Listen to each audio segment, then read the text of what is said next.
Israel ने सोमवार को गाजा सिटी के निवासियों को तत्काल इलाके खाली करने का आदेश दिया, चेतावनी दी और कहा कि अगर हमास अपने कब्जे में रखे आखिरी बंधकों को रिहा नहीं करता और हथियार नहीं डालता तो गाजा पर हवाई हमलों और जमीनी ऑपरेशनों को और तेज किया जाएगा।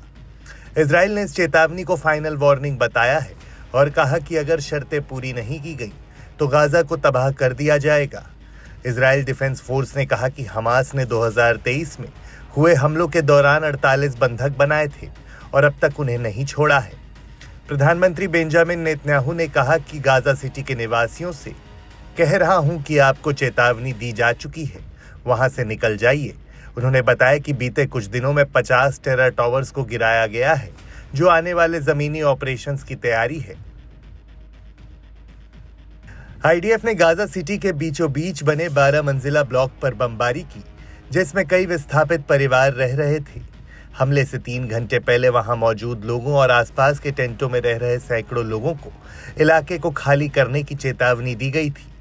आईडीएफ ने आरोप लगाया कि हमास इस बिल्डिंग का इस्तेमाल खुफिया गतिविधियों और धमाकों की योजना बनाने के लिए करता था और युद्ध के दौरान यहीं से आईडीएफ के खिलाफ हमले की रणनीति बनाई गई। दूसरी तरफ हमास अमेरिकी युद्ध विराम प्रस्ताव पर विचार कर रहा है। यह प्रस्ताव रविवार को अमेरिका की ओर से पेश किया गया था। राष्ट्रपति डोनाल्ड ट्रंप ने इसे हमास के लिए आखिरी मौका बताया। इस प्रस्ताव में कहा गया कि युद्ध विराम के पहले दिन हमास को जीवित और मृत सभी 48 बंधकों को रिहा करना होगा, जिसके बाद युद्ध खत्म करने पर बातचीत शुरू होगी। हमास ने जवाब में कहा कि वह सभी बंधकों को तभी छोड़ेगा जब युद्ध का साफ तौर पर अंत और इजरायली सेनाओं की वापसी की घोषणा हो जाएगी। कतर के प्रधानमंत्री और विदेश मंत्री शेख मोहम्मद बिन अब्दुर्रहमान अल थानी ने दोहा में हमास नेताओं से मुलाकात कर अमेरिकी प्रस्ताव को स्वीकार करने का दबाव डाला।